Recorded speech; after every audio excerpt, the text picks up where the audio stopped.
우리는 가정의 달이라고 합니다. 그리고 무엇보다도 5월은 다른 달에 비해서 유난히도 법정 기념일이 특별히 많은 달이죠.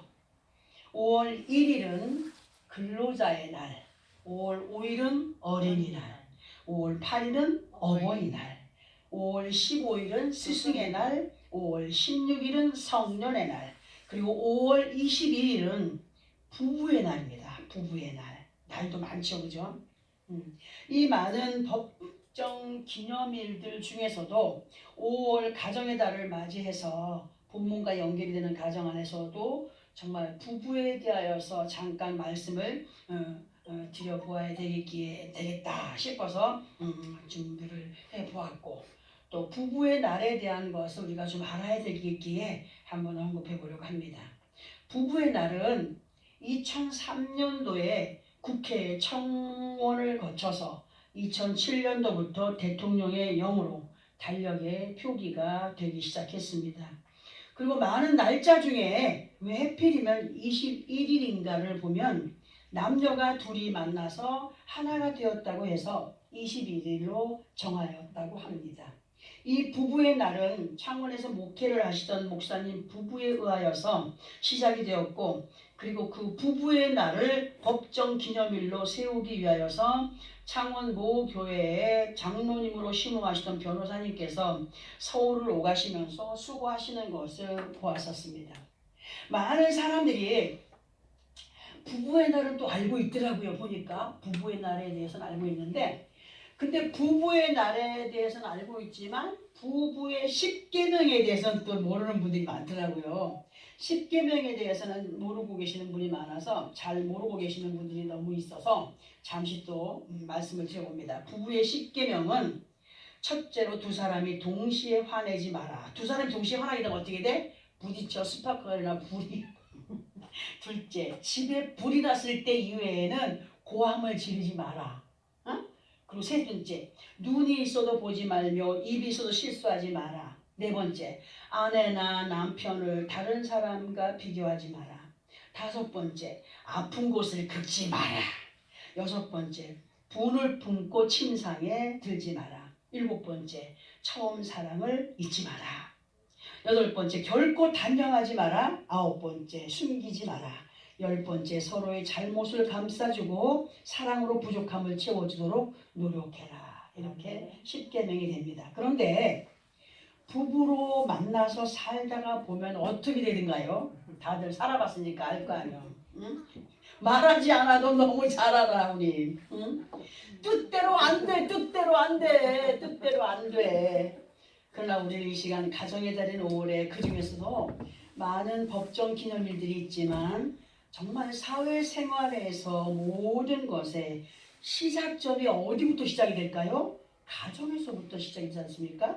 가정에서부터 있어지기 때문에, 그리고 그 가정 안에서 부부라고 하는 자리의 위치가 얼마나 중요한가에 대하여서, 또 예수를 믿는 믿음 안에 있는 사람들의 그 위치가 얼마나 중요한가에 대해서 오늘 말씀을 들어보도록 합니다.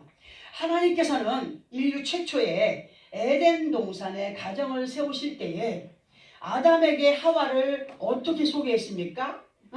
아담에게 하와를 창세기 2장 23절에 보면은 이것을 이는 내 뼈 중에 뼈요 살 중에 살이라. 이것을 남자에게서 취하였으니 여자라 부르리라. 이렇게 하셨고, 창세기 1장 28절을 통하여서는 둘이 하나 된 아담과 하와에게 복을 주시며 하나님이 그들에게 이르시되 생육하고 번성하여 땅에 충만하라. 땅을 정복하라고 그렇게 지시하였습니다. 이러한 말씀을 볼 때 하나님의 복은 그때나 지금이나 이미 언약으로 선포가 되었다. 이미 언약으로 선포된 것이었고, 그 선포되어진 복을 하나님의 사람들이 자신의 것들로 만들어가는 책임을 주셨다는 거예요. 아담과 하와에게 주셨듯이 우리에게 예수 이름으로 믿는 우리에게 그런 책임을 주셨습니다. 그러나 아담과 하와가 그러했듯이 많은 믿음의 사람들이 이러하신 아버지 하나님의 뜻에 부응하는 책임을 망각해버린 채 자신들의 뜻에 따라서 그렇게 살아가는 사람들이 있음을 보게 됩니다. 저 역시도 그렇게 살아왔기 때문에 예외는 아닙니다.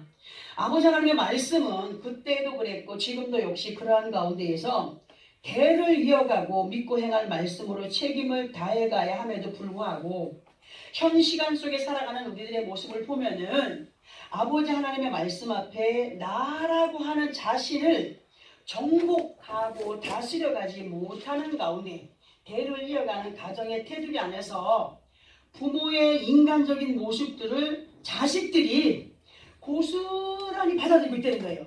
고스란히 받아들이고 그 가운데에서 인지되어 버린 좋지 못한 습성을 누가 따라서 하게 되죠? 자식들이 따라서 행하고 있는 가운데 그런데 이상하게도 나는 절대로 저렇게 살지 않을 거야. 나는 절대로 우리 아빠처럼 안 살 거야. 나는 절대로 우리 엄마처럼 안 살 거야. 다짐을 합니까 안 합니까? 저도 그랬어요. 다짐을 함에도 불구하고 어느샌가 그 싫어하고 경멸하던 부모의 모습을 자신도 모르게 아니 어떤 때는 더한 모습으로 그렇게 행하며 살아갈 때가 있더라는 겁니다. 그러나 문제는 그렇게 행함에 있음을 본인들이 잘 알까요? 잘 몰라요. 잘 몰라요. 자기 자신이 그렇게 그릇되이 행하고 있음을 잘 모르는 가운데 어쩌면 지엠이랑 똑 닮았냐? 어쩌면 지엠이랑 똑 닮았냐? 누가 그래요? 보는 사람들이 그래. 이제 일가 친척이나 뭐 부모를 통해서 그러한 모습을 바라보는 집안 식구들은 어쩌면 그렇게 닮았니 한다는 겁니다. 예전에 우리 시어머님이 그러셨어요. 아이고 야야 어쩌면 네 신랑이 아빠를 꼭 닮았다. 그런데 가까이에서 하는 짓을 보니까 네 애비보다 네 아버지보다 네 그 애비가 더하더라. 이런 말씀을 해주시더라고. 징하다 징해 하시면서 요즘에 가정폭력이 정말 심각함이 도를 넘어서 있어요. 매스컴을 통하여서 보게 되면은 자기가 자기 뱃속으로 낳은 새끼들을 그냥 아무렇지 않게 죽여버리고 때려 죽여버리고 던져 죽여버리고 그런데 가정 안에서 일어나고 있는 폭력에 대해서 보게 되면은 꼭 막 치고받고 막 안성을 높이고 하는 것만이 폭력이 아니라는 거죠. 폭력이 아니에요. 그저 스스럼 없이 행하여지고 있는 좋지 못한 습관에 의한 행동이 부부간에 또는 자식들에게 두려움과 공포를 조성하는 것이 되고 학대가 되기 때문에 가정 안에서의 부부의 역할이 얼마나 중요한지를 정말 알아야 되는데요.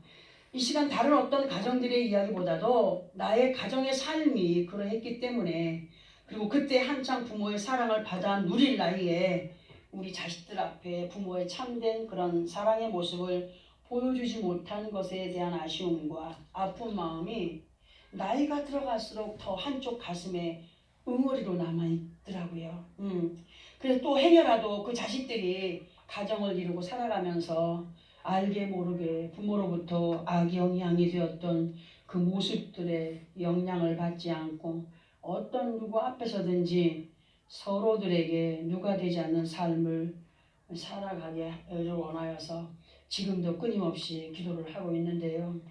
진실로 우리를 사랑하시는 하나님께서 우리에게 원하시는 삶은 다른 어떤 누구가 아니라 나라는 존재의 변화를 촉구하시는 가운데 우리 자신 한 사람 한 사람이 어느 곳에 가든지 있든지 주님을 만난 기쁨의 사람들로 나 하나라는 단수에서 둘 이상의 복수가 되는 단체 안에서도 세상을 살아가는 방법이 이러하다 하시는 것을 말씀으로 인지시켜 주실 때에 노맨이 아니라 아멘함으로 희생이 되더라도 영적인 에덴의 기쁨을 누려가는 주인공들의 삶이 되기를 노력해 가야 되겠습니다. 우리 이 시간에 그에 따른 말씀을 듣기 위해서 본문을 다시 한 번 더 합독을 해봅니다. 본문입니다. 시작. 누구든지 자기 육체를 미워하지 않고 오직 양육하여 보호하기를 그리스도께서 교회에 함과 같이 하나니 우리는 그 몸의 지체임이라. 그러므로 사람이 부모를 떠나 그의 아내와 합하여 그들이 한 육체가 될지니 이 비밀이 크도다. 나는 그리스도와 교회에 대하여서 말하노라.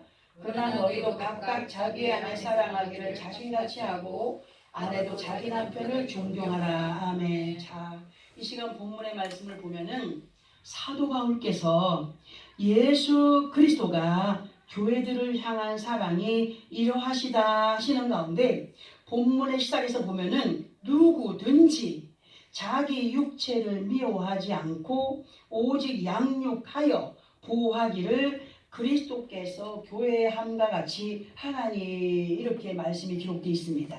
이 말씀의 의미는 사람이 자기 목숨을 귀하게 여겨요, 안 여겨요? 귀하게 여기죠, 그죠? 얼마나 자기 몸을 내키며 사는 사람이 있는지 몰라요.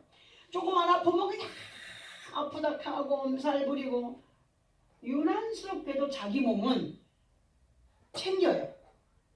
그렇게 귀하게 여김같이 예수 그리스도 안에 있는 하나님의 자녀들이 한 사람 한 사람을 누가 귀하게 여긴다고요? 예수께서 귀하게 여기심으로 오직 한 가지, 양육하여 보호하심으로 가기 위한 것이 그리스도께서 교회들에게 행하게 하시는 아버지 하나님의 뜻임을 말씀하고 계십니다.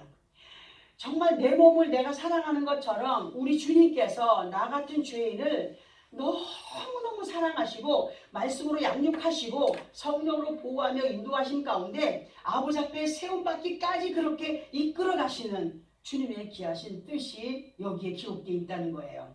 이러한 내용이 29절의 말씀에 대한 확실한 정의가 뭐냐, 30절에서 32절까지를 보면은 정확히 알 수 있는데, 30절에서 보니까 우리는 그 몸의 지체라. 누구의 몸에? 예수 그리스도의 몸의 지체임이라 하셨고, 31절에서는 그러므로 사람이 부모를 떠나 그의 아내와 합하여 그 둘이 한 육체가 될지니 하시면서 32절에 뭐라고 말씀하셨느냐 하면, 사도 바울께서 말하였느냐면은 이 비밀이 크도다. 나는 이 말씀을 기록한 사도 바울 자신을 얘기하는 거죠. 내가 지금 말하고 있는 것은 그리스도와 교회에 관계에 대하여서 말하노라 하셨습니다. 이 말씀은 그러니까 31절의 말씀에서 사람이 부모를 떠나 그의 아내와 합하여 그들이 한 육체가 된 것처럼 예수 그리스도 안에 있는 우리는 누구의 신부죠? 예수 그리스도의 신부들로 머리가 되신 예수 그리스도를 주축으로 한 지체가 되었음을 말씀하시는 것으로 우리가 이해를 해야 됩니다. 그리고 주님의 지체가 된 우리는 사람들이 자기 몸을 위하고 아끼듯이 예수께서 더 많은 그분의 지체된 우리를 더 많이 사랑하길 원하고 더 많은 위로하심과 인정을 받는 믿음의 사람들이 되어가게 하기 위하여서 계속적으로 말씀으로 양육하며 인도해 가시는 과정 가운데 누가 있음을 우리는 알고 있어요. 그러면 예수 그리스도 안에 있는 믿음의 사람들이 주님의 지체라고 했습니다. 주님의 지체라고 했는데 그 지체의 모습은 어떠한 가운데 있는가를 우리가 말씀으로 보아야 되겠기에, 예수 그리스도 안에 있는 사람들이라고 하면 거의 잘 알고 계시는 말씀으로 우리가 고린도전서 12장 14절부터 27절까지를 우리가 함께 합독해 볼 텐데요. 신약성경 278페이지 정도에 있습니다. 고린도전서 12장 14절부터 27절까지 많이 길지만 인내를 가지고 함께 합독을 해 보겠습니다.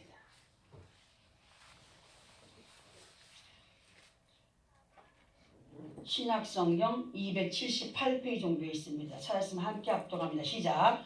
몸은 한 지체뿐 아니요 여럿이니 만일 발이 이르되 나는 손이 아니니 몸에 붙지 아니하였다 할지라도 이로써 몸에 붙지 아니한 것이 아니요, 또 귀가 이르되 나는 눈이 아니니 몸에 붙지 아니하였다 할지라도 이로써 몸에 붙지 아니한 것이 아니니, 만일 온몸이 눈이면 듣는 곳은 어디며 온몸이 듣는 곳이면 냄새 맡는 곳이 어디냐.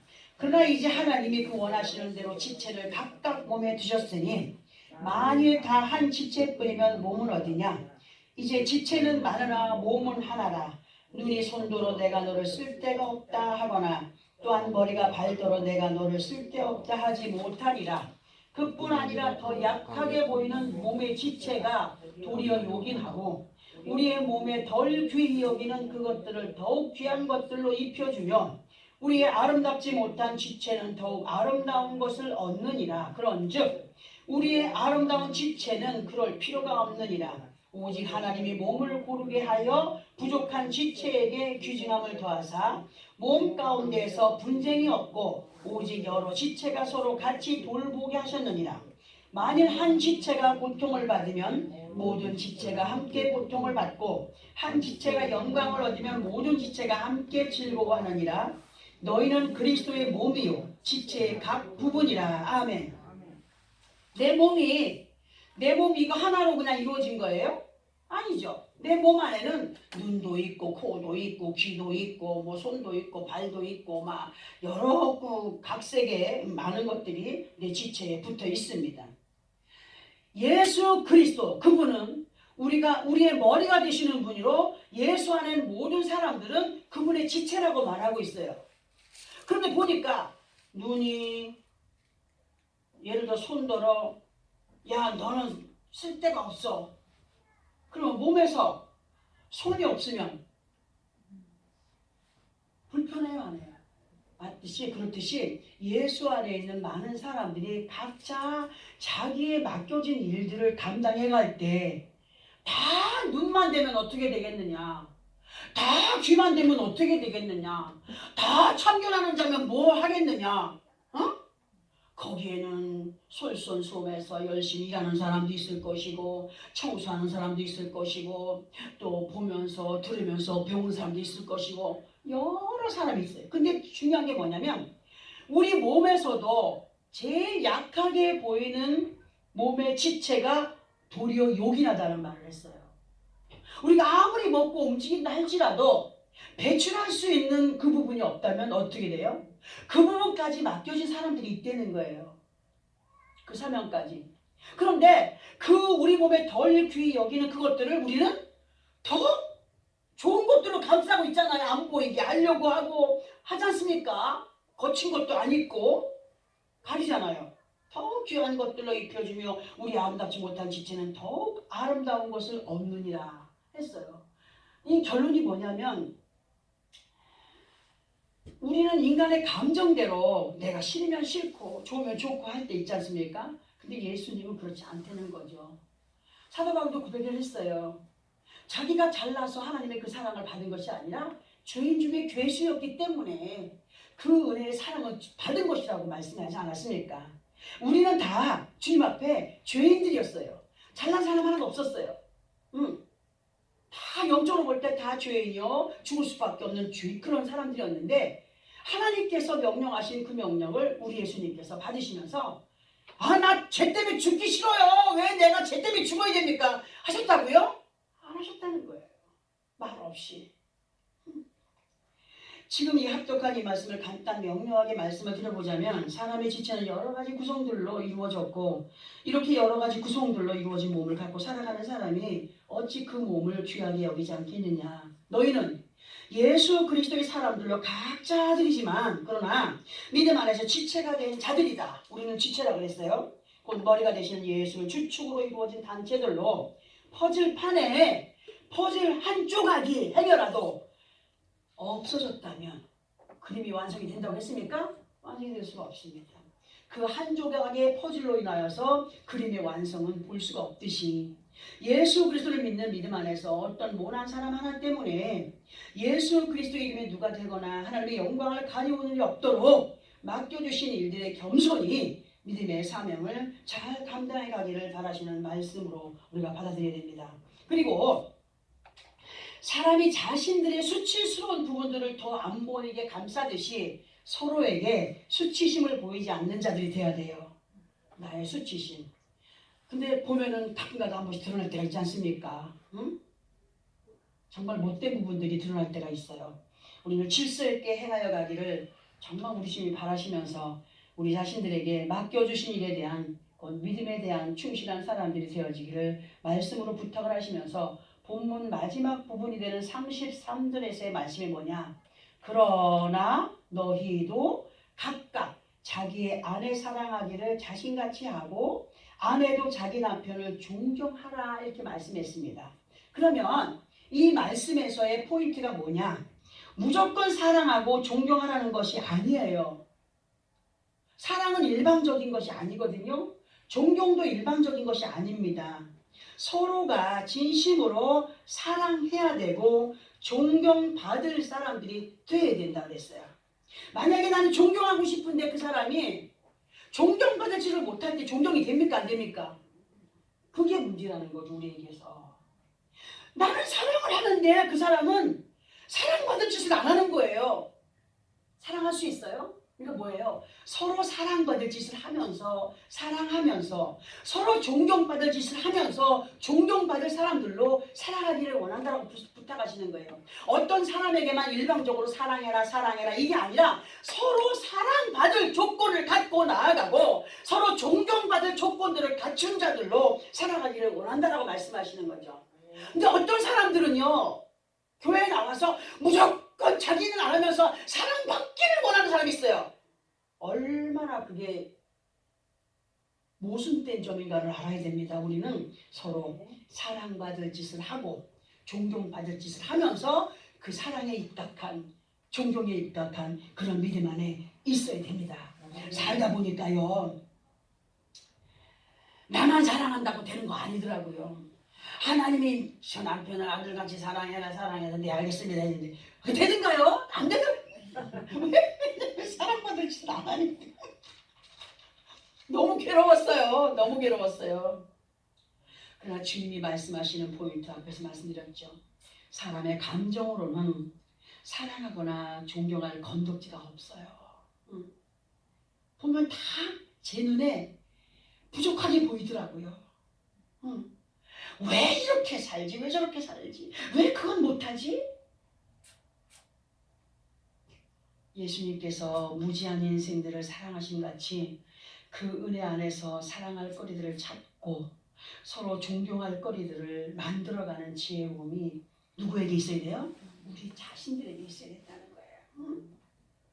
예전에 제가 이런 간증을 한두 번 한 것 같아요.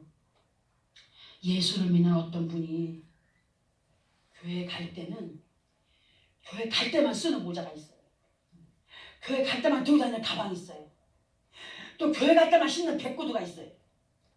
교회 갈 때만 하얀 마이가 있어요. 그러면서 사람들한테 나는 교회 갈 때 이렇게 주님 앞에 나아간다고 막 자랑을 해요. 그 사람을 처음 대하는 사람마다 와 대단하다. 우리도 저렇게 해야 되겠다. 따라가는 사람들이 있었어요. 그런데 한두 번 또는 여러 번 그분을 만난 사람들은 나중에 어떻게 하느냐. 고개를 다 쳤는 거예요. 왜냐하면 그 사람의 실생활에서의 모습과 교회 갈 때의 거칠의 모습이 어떻게 했어요? 너무 달랐기 때문이었어요. 너무 달랐기 때문이었어요. 이분은 제가 뭐 흉보려고 하는 거 아닙니다. 우리 주님 앞에는요. 거칠대가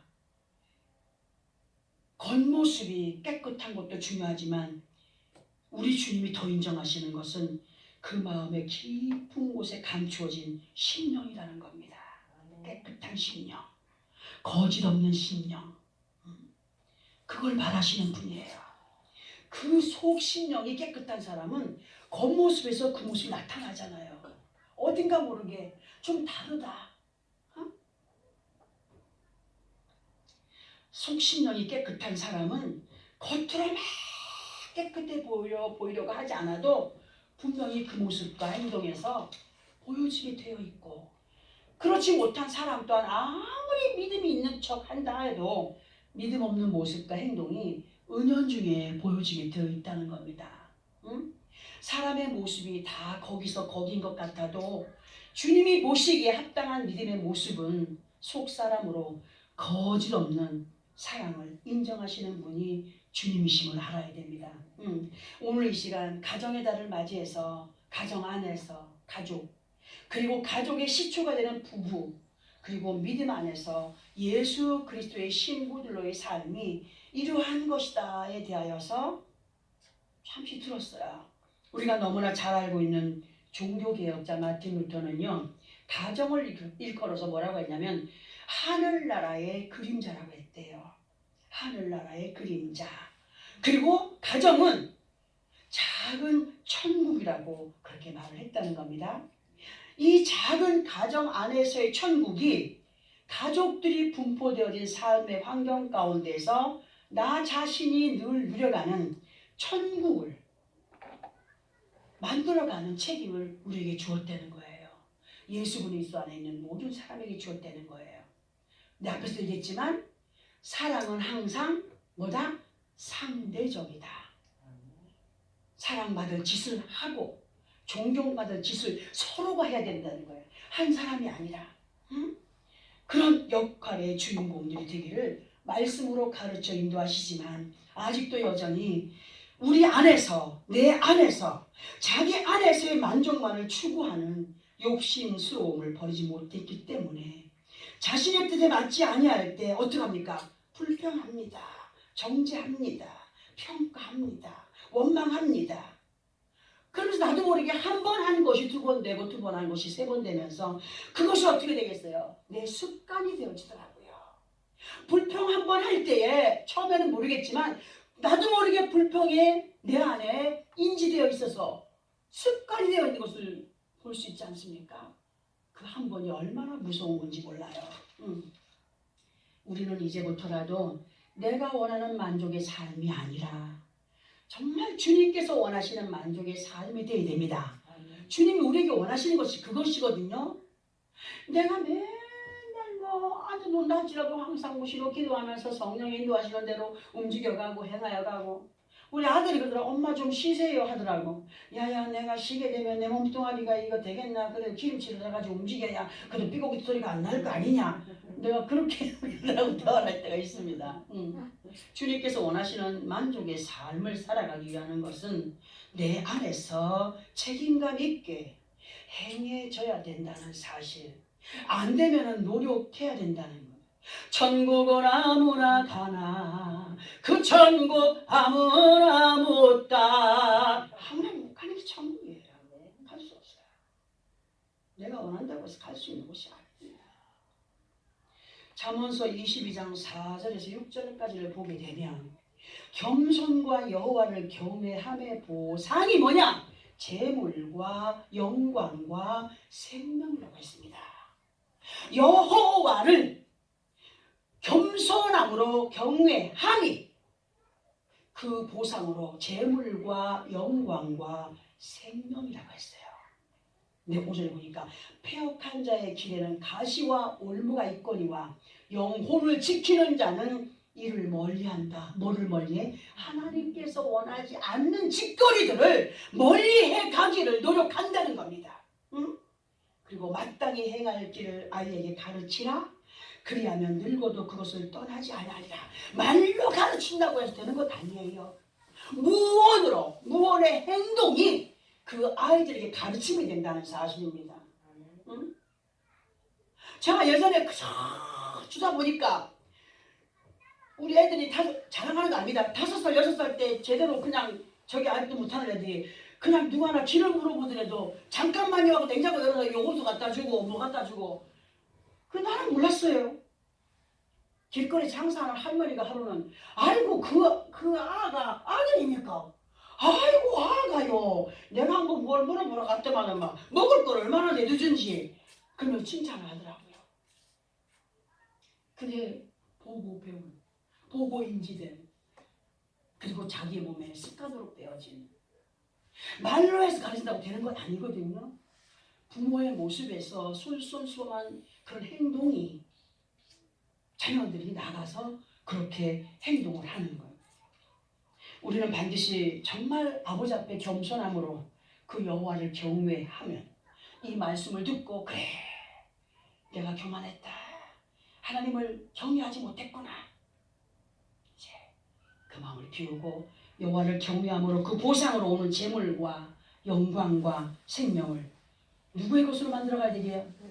내 것으로 만들어. 우리들의 것으로 만들어가야 돼.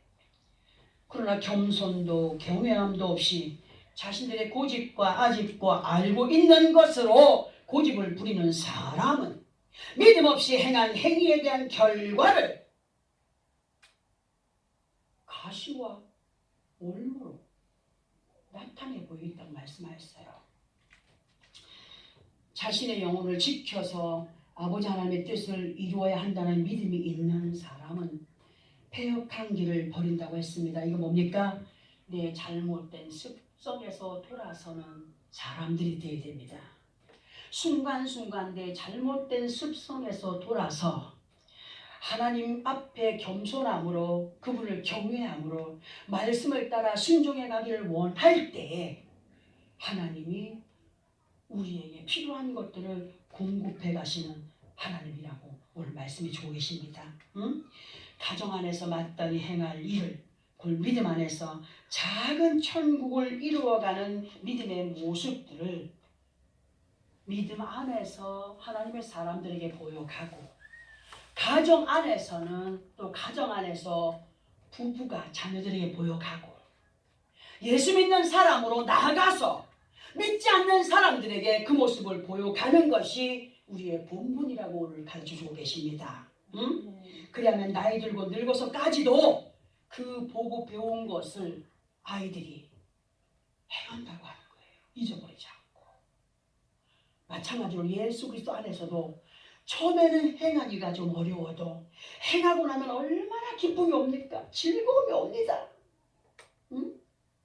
남에게 베풀려고 할 때 인색한 사람은 아까운 생각이 들겠지만 한번 베풀어 보세요. 얼마나 기쁜지 그 기쁨은 이루 말할 수가 없어요. 그 입에 들어가는 음식이 내가 먹지 않아도 배부른 게 느껴지고 정말 만족감을 느낄 때가 있지 않습니까? 행해본 사람들은 압니다. 예수 그리스도 안에 있는 나 하나의 자신을 아버지 앞에 내려놓게 되면, 그러니까 나만이 아니라 상대도 마찬가지. 나 자신을 하나 내려놓게 되면은 하나님이 그때부터 역사를 해가신다는 거죠.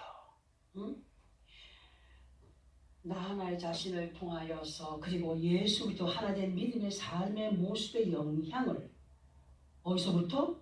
내 안에서부터 발산시켜 가고, 그 다음에 가정에서 발산시켜 가고. 왜? 내 자신이 주님의 교회잖아요. 하나님의 성전이잖아요. 잘하다가도 인간의 악성이 튀어나올 때가 있어요. 또 시작하는 거예요. 또 솔선수범으로 나가야 되는 거예요. 자꾸 하다 보면 어떻게 해요? 그 습관이 몸에 배입니다. 특별히 머리 대신 예수 그리스도의 지체들로 살아가는 우리의 행동이 밖에 나가서 얼마나 그릇되이 아버지 영광을 가리는 그런 행동을 하는 사람들이 있다는 사실, 우리는 절대로 그러한 모습이 아닌 하나님의 영광을 나타내고 가정 안에서는 정말 그리스도의 사랑을 또 실천해 가고, 부부라고 하는 둘이 하나 된 몸으로는 그 가정에서 아름답게 그 사랑을 이루어가며 자식들에게 무언의 그 모습들로 그들에게 가르쳐 행하게 하며, 처음에 가졌던 마음, 처음에 결혼하기 전에 얼마나 사랑스러워. 아내가 되기 전에 얼마나 사랑스러웠어요. 근데 그거 다 어디 갔어요? 못한 것만 보여요. 왜? 아유, 귀신은 뭐하나 저것도 안 잡아놓고 그런 사람들이. 그 처음에 가졌던 애틋한 사랑을 한번 상기시켜 보시기 바랍니다. 처음에 우리가 어떻게 만났나, 나 같은 죄인을 예수님이 어떻게 만나주셨나, 그리고 모범을 보여가기를 힘써야 됩니다. 모범을 보여가기를 힘쓰며 예수 그리스도 안에 작은 천국을 교회에서부터, 내 몸에서부터, 가정에서부터 아름답게 이루어가는 믿음의 승리자들이 되어지기를 우리 주님 오늘 말씀으로 부탁하고 계십니다. 사도 바울께서 기록한 말씀, 우리가 본문을 잡아서 말씀을 드렸지만 이 말씀은 곧 주님이 우리에게 하시는 말씀들로, 나 하나라는 이 자체가 참 문제인 것을 깨닫는 믿음의 사람들로 항상 손가락을 상대는 니 때문에 니 때문에 니 때문에 하는 것이 아니라 이제 나 때문에 그렇다고 해서 또 상대를 또 그래 니 때문에 맞다 또 그러면 큰일 납니다. 안 됩니다. 서로 나 때문이다 상 때문이다. 응? 작은 천국을 내 안에서부터 또 가정에서부터 교회 사회에 나가서 걸어다니는 우리는 천국이잖아요. 움직이는 천국입니다. 어느 곳에 가든지 주님이 오늘 우리에게 말씀하신 그 아름다운 믿음, 그 아름다운 천국들을 만들어가는 책임자들로 그 책임을 다해가면서 하나님 앞에 감사할 조건, 기뻐할 조건, 찬양할 조건들을 마음껏 받아 누려가는 믿음의 승리자들이 되어지기를 예수 그리스도 이름으로 축원합니다. 아멘. 기도합니다.